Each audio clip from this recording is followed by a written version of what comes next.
Technical landscape अब केवल business school graduates का एरिया नहीं रह गया है। पिछले कुछ डिकेड्स में फेमस सेलिब्रिटीज ने दुनिया के तीसरे सबसे बड़े स्टार्टअप इकोसिस्टम की ग्रोथ का बेनिफिट उठाया है। इस लिस्ट में विराट कोहली, दीपिका पादुकोण और आलिया भट्ट जैसे बड़े नाम है जो स्टार्टअप शुरू किए हैं, स्पेशली तेजी से बढ़ते ओमनी चैनल D2C एरियाज में।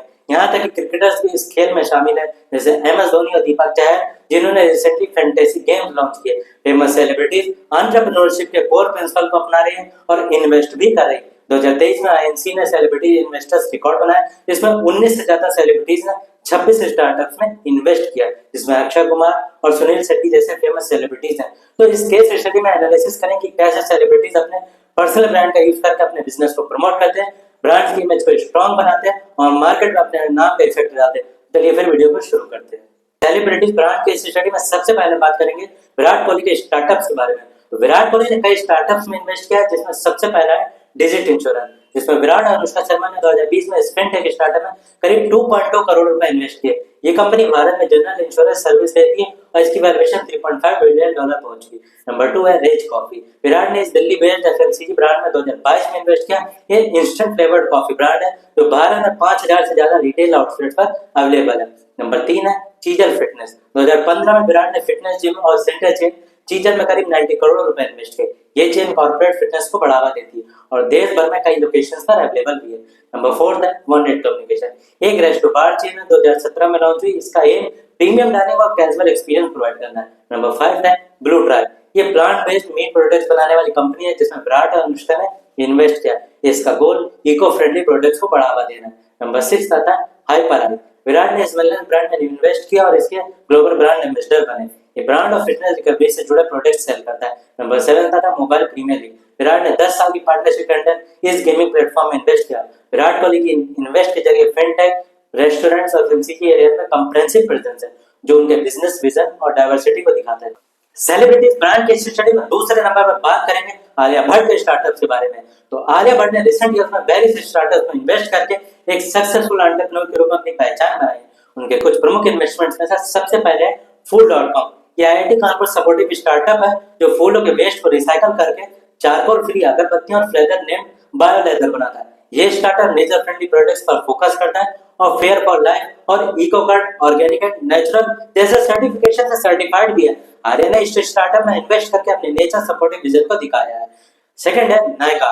आलिया भट्ट ने नायका में इन्वेस्ट किया, जो भारत की सबसे बड़ी ऑनलाइन ब्यूटी और पर्सनल केयर प्लेटफॉर्म्स में से एक है। ये ब्रांड महिलाओं के लिए ब्यूटी और वेलनेस प्रोडक्ट्स मैन्युफैक्चर करता है और आलिया भट्ट के अकॉर्डिंग ये भारतीय महिलाओं के सशक्तिकरण का एक एग्जांपल भी है। नंबर 3 है सुपर बॉटम। ये एक eco friendly baby care brand है। आलिया न केवल इसका हिस्सा है बल्कि इसकी ब्रांड एम्बेसडर भी है। सुपर बॉटम स्पेशली कपड़ों के डायपर और अदर्स बेबी प्रोडक्ट्स बनाता है जो नेचर फ्रेंडली और सेफ है। नंबर 4 है स्टाइल क्रैकर। ये एक फैशन टेक स्टार्टअप है जो पर्सनलाइज्ड फैशन कंसल्टेशन और कस्टमाइज्ड फैशन बॉक्स प्रोवाइड करता है। स्टाइल क्रैकर का गोल फैशन और टेक्नोलॉजी को जोड़ के इंडियन कस्टमर्स की नीड को पूरा करना है। इन इन्वेस्टमेंट्स के जरिए आलिया भट्ट ने पर्यावरण, टेक्नोलॉजी और महिला सशक्तिकरण जैसे क्षेत्रों में अपनी रुचि और योगदान दिया है। उनके निवेश भारतीय स्टार्टअप इकोसिस्टम्स के लिए एक प्रेरणा का काम कर रहा है। तो सेलिब्रिटीज ब्रांड केस स्टडी में नेक्स्ट बात करेंगे दीपिका पादुकोण के स्टार्टअप्स के बारे में। तो दीपिका पादुकोण ने बॉलीवुड के साथ इस स्टार्टअप में भी एक्टिवली इंटरेस्ट लिया। उनकी इन्वेस्टमेंट एक्टिविटीज में डिफरेंट एरिया के स्टार्टअप शामिल है, जैसे पर्सनल केयर, एजुकेशन और ग्रीन टेक्नोलॉजी, जिसमें फर्स्ट है 82 डिग्री E। ये दीपिका पादुकोण का खुद का स्किन केयर ब्रांड है जो नेचुरल प्रोडक्ट्स पर फोकस करती है। इसे रिसेंटली में $7.5 बिलियन लगभग 62 करोड़ रुपए की फंडिंग मिली और ये सीधे कस्टमर्स तक पहुंचने वाले D2C मॉडल पे फोकस करता है। नंबर 2 है ब्लू स्मार्ट। ये all electric ride sharing platform है, जिसमें दीपिका ने के एंटरप्राइज के मीडियम से $3 मिलियन का इन्वेस्ट किया। ये eco friendly transport option provide करता है। नंबर 3 है फ्रंट रो। एक एडटेक स्टार्टअप है जो नॉन एकेडमिक स्किल्स जैसे सिंगिंग, कॉमेडी, क्रिकेट पर कोर्स प्रोवाइड करता है। दीपिका ने इसमें लाइट स्पीड इंडिया और एलिवेशन कैपिटल के साथ फंड किया। नंबर 4 है एपिगामिया। ये एक FMCG ब्रांड है जो Greek yoghurt and healthy products के साथ कोलैब किया है। दीपिका ने 2019 में इस स्टार्टअप में इन्वेस्ट किया और ये ब्रांड भारत के कई बड़े रिटेल चेन्स में उपलब्ध है। दीपिका पादुकोण के इन्वेस्टमेंट में उनकी परिवार की फर्म के एंटरप्राइज के मीडियम से कई इन्वेस्टमेंट के ये स्टार्टअप्स को प्रोत्साहन देकर उद्यमिता और नवाचार को बढ़ावा दे रही है, खासकर महिलाओं के नेतृत्व वाले व्यवसायों में। इन सभी निवेशों का उद्देश्य न केवल फाइनेंशियल प्रॉफिट है, बल्कि सोशल और इन्वायरमेंटल इम्पैक्ट पर भी फोकस करना है। तो सेलिब्रिटी ब्रांड के स्टडी में बात करेंगे former Indian captain MS Dhoni के स्टार्टअप्स के बारे में। तो महेंद्र सिंह धोनी ने न केवल क्रिकेट के महान खिलाड़ी हैं, बल्कि बिजनेस वेंचर्स में भी उनका काफी योगदान रहा है। धोनी ने बहुत से स्टार्टअप्स में इन्वेस्ट किया और कई कंपनियों के ब्रांड एम्बेसडर भी हैं। उनके कुछ प्रमुख स्टार्टअप्स और निवेशों में सबसे पहले है गरुड़ एरोस्पेस। चेन्नई से सिचुएटेड ये ड्रोन स्टार्टअप खेती, सुरक्षा और सर्वे के लिए ड्रोन बनाता है। धोनी ने इसमें इन्वेस्ट किया और वो इसके ब्रांड एम्बेसडर भी है। इस कंपनी ने कई बड़े ऑर्गेनाइजेशंस के साथ पार्टनरशिप की है, जैसे स्विगी, DRDO और IIT। नंबर 2 है E-मोटोरैड। पुणे का ये स्टार्टअप साइकिल मैन्युफैक्चर करता है और ग्लोबल मार्केट में अपनी जगह बना रहा है। धोनी ने इसमें इन्वेस्ट किया और इसके ब्रांड एम्बेसडर भी है। नंबर 3 है 7 एक अल्कोहलिक और नॉन अल्कोहलिक बेवरेज कंपनी है जो बियर और चॉकलेट्स बनाती है। इसमें भी धोनी ने अनडिस्क्लोज्ड अमाउंट इन्वेस्ट किया है और इसके शेयर होल्डर्स भी उनके पास है।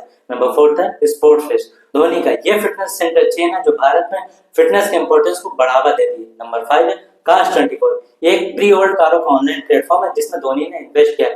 नंबर 6 है खाताबुक, एक फिनटेक स्टार्टअप है जो छोटे बिजनेसेस के लिए अकाउंटिंग को सरल बनाता है। धोनी ने इसमें भी इन्वेस्ट किया है। धोनी की बिजनेस स्ट्रेटजी उनके भरोसेमंद और लॉन्ग टर्म इन्वेस्टमेंट विजन को दर्शाती है। इसमें यह साफ है कि वो स्टार्टअप में अपनी कमाई को सही डायरेक्शन में यूज कर रहा है, जो उनकी भविष्य की योजनाओं को और सशक्त बनाता है।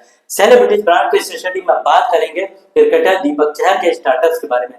तो भारतीय क्रिकेटर दीपक चहर ने फरवरी 2023 में fantasy gaming platform trend fantasy game के लॉन्च के साथ साथ भारतीय स्टार्टअप क्षेत्र में एंट्री की।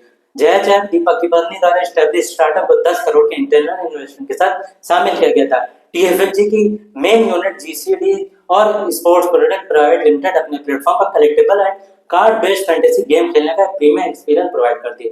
अपने लॉन्च के समय TFG ने फाइनेंशियल ईयर 2024 में 1 मिलियन यूजर्स को बढ़ावा देने और फाइनेंशियल ईयर 2025 तक 18 करोड़ रुपए का रेवेन्यू जनरेट करने का गोल रखा है। इसके अलावा दीपक चहर D2C स्पोर्ट्स के ब्रांड D9 स्पोर्ट्स के मालिक भी हैं। सेलिब्रिटीज ब्रांड के स्टडी बात करें बढ़िया एक्टर, बढ़िया फिलैंथ्रोपिस्ट सोनू सूद के स्टार्टअप्स के बारे में। एक बेहतरीन एक्टर होने के साथ साथ अब सोनू सूद हेडलाइंस में अपने एंटरप्रेन्योरियल वर्क्स के लिए भी जाने जाते हैं।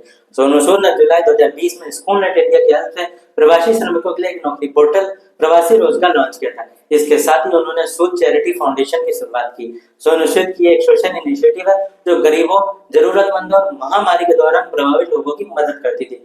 कोरोना महामारी के दौरान सोनू सूद ने हजारों प्रवासी मजदूरों को उनके घर भेजने, राशन उपलब्ध कराने में हेल्प की थी। उनका एक और स्टार्टअप है सूदला। ये स्टार्टअप जिसका गोल किसानों को उनकी उपज बेचने में हेल्प करता है। ये किसानों को मार्केट से जोड़ता है और उनके प्रोडक्ट्स को सीधे कंज्यूमर तक पहुंचाने की हेल्प करता है। नंबर 3 है शिवोहम। शिवोहम एक फिटनेस ब्रांड है जिसे सोनू सूद ने लॉन्च किया है। ये फिटनेस ब्रांड वेलनेस और फिटनेस के एरिया में काम करता है, जिसमें फिटनेस प्रोडक्ट, डाइट प्लान और वर्कआउट वीडियो शामिल है। नंबर 4 स्टार्टअप है सूद फाउंडेशन। सोनू सूद का ये फाउंडेशन जो शिक्षा, स्वास्थ्य और रोजगार के क्षेत्र में काम करता है। ये फाउंडेशन विशेष रूप से गरीब और जरूरतमंद बच्चों के लिए स्कॉलरशिप प्रोवाइड करता है। नंबर 5 स्टार्टअप है सोनू सूद है। इस ऐप के जरिए सोनू सूद अपने नीडी लोगों के साथ डायरेक्ट कांटेक्ट करते थे। यह कोरोना काल में लोगों की मदद करने के लिए डेवलप किया गया था, जिन्हें ट्रैवल करने, राशन या अन्य सर्विसेज की नीड थी। सोनू सूद ने केवल फिल्म उद्योग में ही बल्कि विभिन्न सोशल और बिजनेसेस में भी सक्सेस अचीव किया है। इन एग्जांपल से ये तो क्लियर होगा कि अगर सेलिब्रिटी ब्रांड्स को इफेक्टिव मार्केटिंग और सोशल मीडिया के जनरेशन में आगे बढ़ना है तो उन्हें डीपली इंगेज फॉलोइंग बिल्ड करनी होगी। इसके अलावा सेलिब्रिटी और प्रोडक्ट्स के बीच एक पर्सनलाइज्ड कनेक्शन दिखाना होगा। एक बेटर प्रोडक्ट फॉलोअर्स और फैंस के साथ स्ट्रॉन्ग एंगेजमेंट के बिना दुनिया की किसी भी पॉपुलैरिटी ब्रांड को आगे नहीं बढ़ा सकता। और सेलिब्रिटीज के स्टार्टअप या ब्रांड की सक्सेस का असली सीक्रेट उनका फैन बेस, मार्केटिंग रीच और उनके प्रोडक्ट्स की ऑथेंटिसिटी होती है।